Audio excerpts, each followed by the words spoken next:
moving into segment 1, we will be listening to the wonderful August. Thank you very much. Okay, let's go, everyone. So, first article is, of course, about the culture war, as Phoebe described. It is culture warriors are going after librarians and books in general. So, as a lot of people know, there's been kind of a movement to get certain books and topics about gender, sexuality, and LGBTQIA plus issues taken out of libraries. So a woman named Amanda Jones, who is a middle school librarian in Louisiana, got a message that they were going to start banning some of the books that were talking about LGBTQIA plus issues, sexuality, diversity in general in some cases.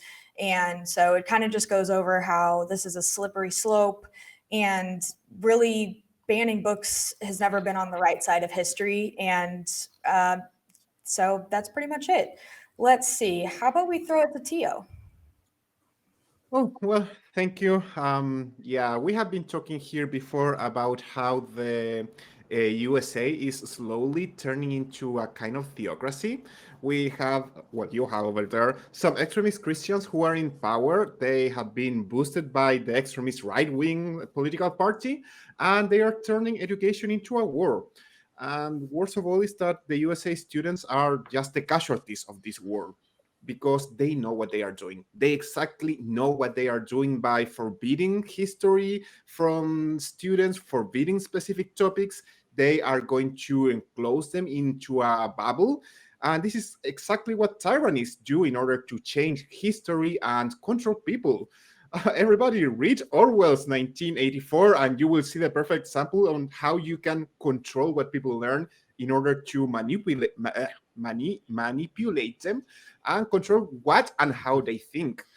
And I don't even want to imagine what is going to happen with these small children who are growing into this bubble where they only see pictures of white straight people on their books and suddenly they realize there is a world outside.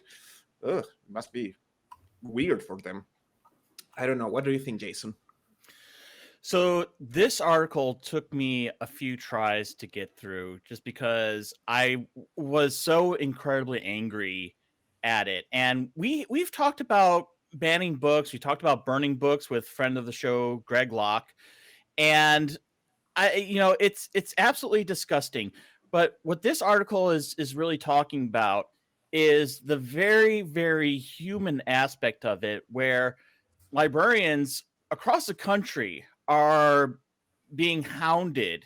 Like, this isn't just Ms. Jones' story. This is a story that is going on in all corners of the United States, and I'm sure it's going to spread out into other nations as well because of this whole idea of the religious right keep on marching on.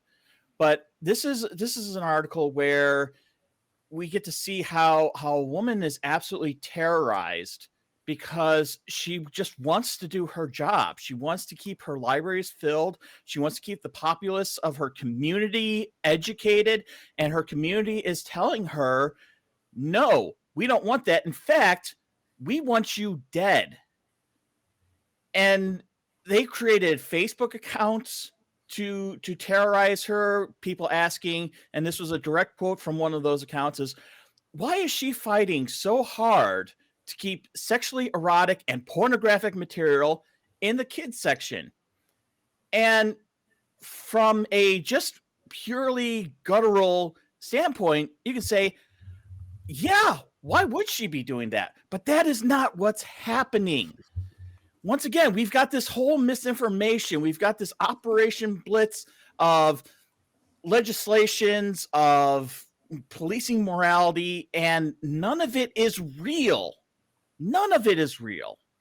And I don't understand how people are able to say, hey, why is this material here, when they can't even just go into the library and see it's there or not. They just assume it is because somebody else has told them. But Phoebe, what do you think?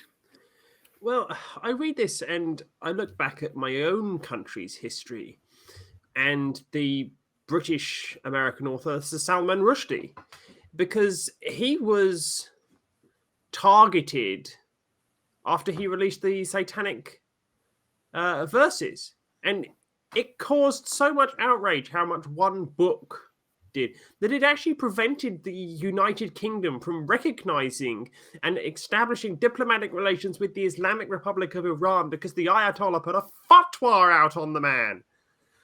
I mean, all the guy did was write a book, and he got a fatwa, which is a call for people to murder him, put out on him by the head of state of a country. This is how divorced from reality some of these people have become with their censorship. And we see it here. We see these people trying to create themselves as judge, jury, and executioner. I mean, if Judge Judy saw these people, she'd throw them out of the courtroom as complete lunatics. These people have become devoid from reality, and they are going down these paths of complete nonsense. And we have to push back on this. But the other thing that gets me with this is that these people are targeting libraries. What is this, the 1950s? Have these people not realized what a computer is and what the internet is and what telephones are and all these things and how things are now available and your friend can lend you things, and even if it's not in the library, these things are still going to get discussed. And it just winds me up the wazoo that these people don't actually fully comprehend that they're still stuck in the 50s. So, August, take me out of the 50s and bring me back into the 21st century. Well, I'm going to take your fit and then extrapolate on it and go into my own fit. I'll try to make this as quick as possible. So Where's I do my have, popcorn? right. So I do have a couple of things here. First of all, since I tend to like to look up research papers, I know I'm a nerd.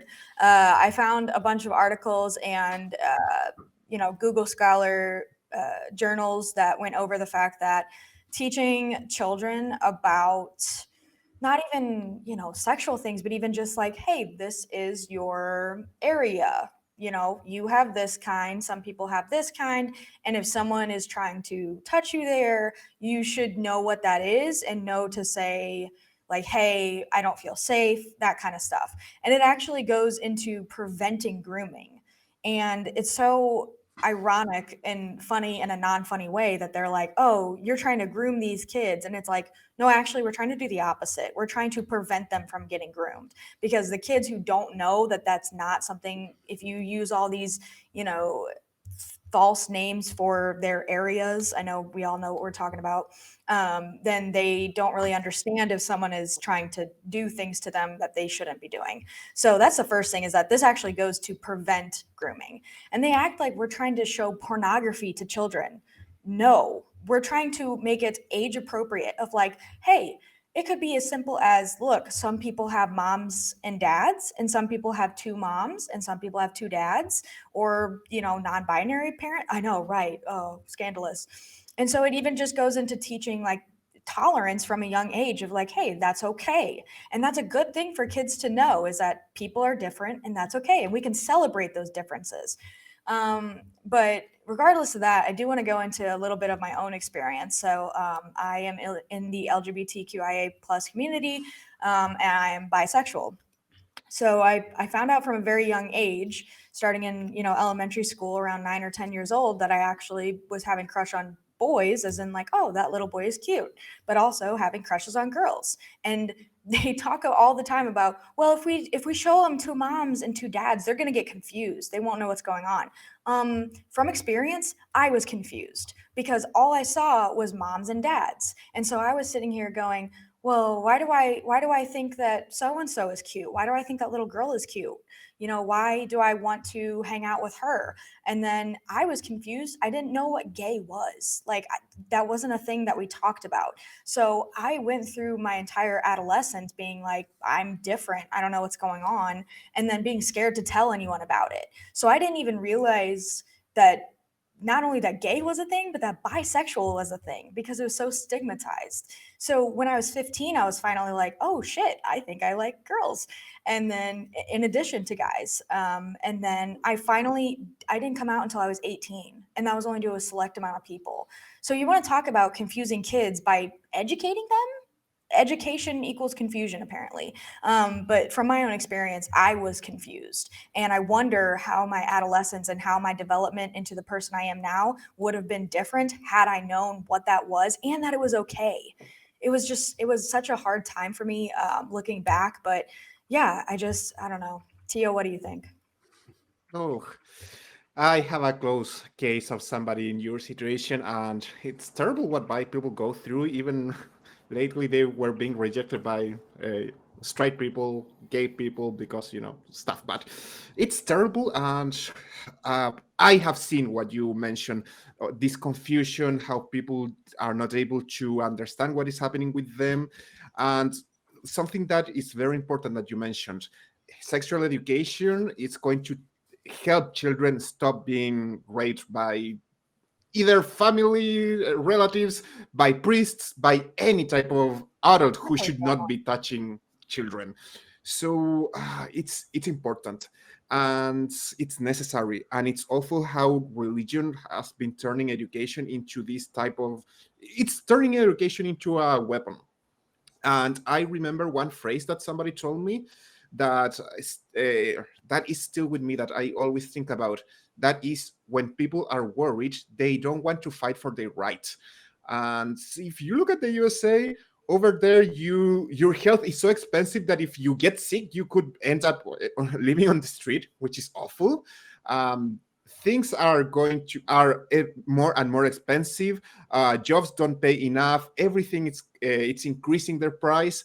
So usually parents are very busy, and they are too busy worried about money to fight for their rights. That's why usually youngsters tend to fight for their rights, because they learn about inequality and justice and all of that.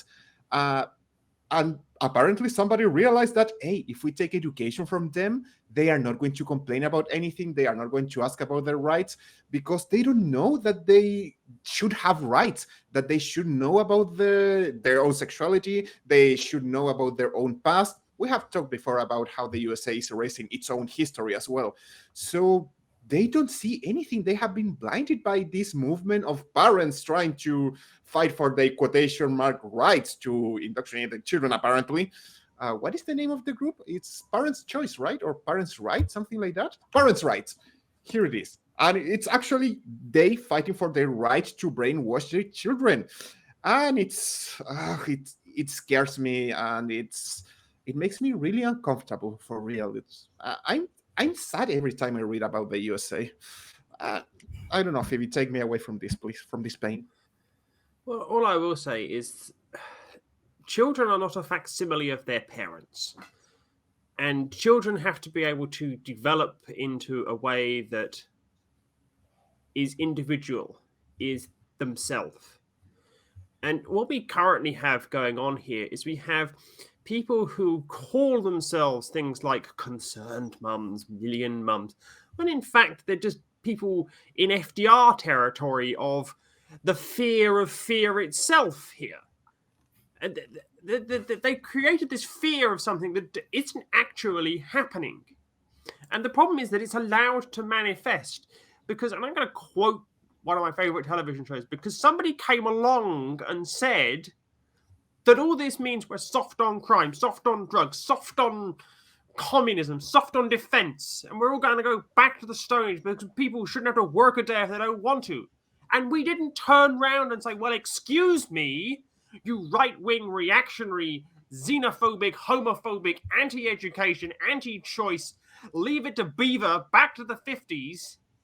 We cowered and went, please, don't hurt me. No more. No more of this, please don't hurt me. And before I hurt someone, Jason, take me away. So we talked about briefly on the internet of, this free access to information, and that is true. And some might say, oh, well, we don't need libraries anymore. And that argument has been going on for the past 20, almost 30 years. And I disagree with that wholeheartedly, because when you're at home and you have access to the internet, your parents may put on restrictions to what you can see online. And in most cases, that there should be some kind of restrictions. We talked about age appropriateness, and yeah, you shouldn't have a 5-year-old trying to look up snuff porn. That's just absolutely disgusting. I don't know why you'd want that. I don't want to yuck your yum, but at the same time, can we kind of think about that a little bit? But I also wonder, when we're banning these books and when we're banning these areas, are they also going to ban adult literature such as romance novels? Is the 50 Shades going to be taken off of library shelves? Now, I might support that from a personal, I don't like this book standard, but at the same time, that and Twilight should still be on those shelves, because they are content and they're something that people believe in. Some people that haven't been exposed to, and maybe they'll like it. There's no accounting for taste. As much as we can agree, oh yeah, ban that book because it's terrible, right? No, I still say don't ban that book. Don't ban any books. Read the Communist Manifesto, read Mein Kampf, and please walk away from it saying, this is what we were. Let us never go there again. But Teo, you have something else to add? Oh yeah, when you started about the online thing, I immediately went back to the harassment of this person, because please, people, read the article. She was harassed for months. I'm going to read. She began to ripple out of family. Sorry, the harassment began to ripple out to family and friends who were sent vitriolic messages from strangers. Her body started to react. Jones described horrific physical changes as the stress mounted.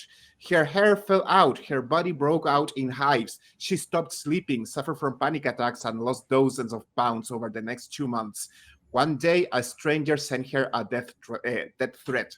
You can't hide, we know where you live, he warned. You have a large target on your back, click, click.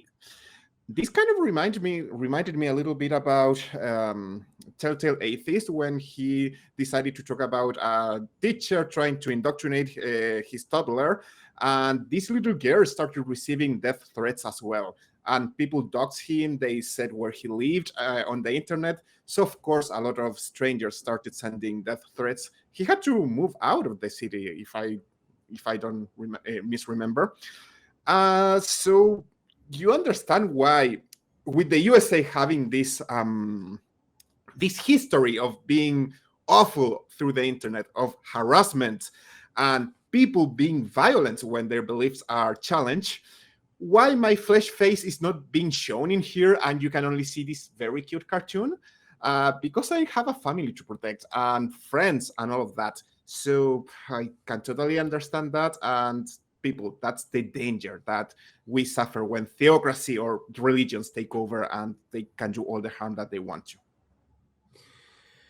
And it's a sad indictment of the world that we live in. But I would like to give the person who started us with this the final words on this. So, August, what are your final words on this before we move on?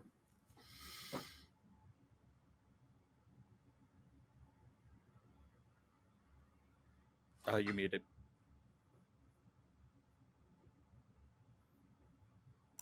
Sorry.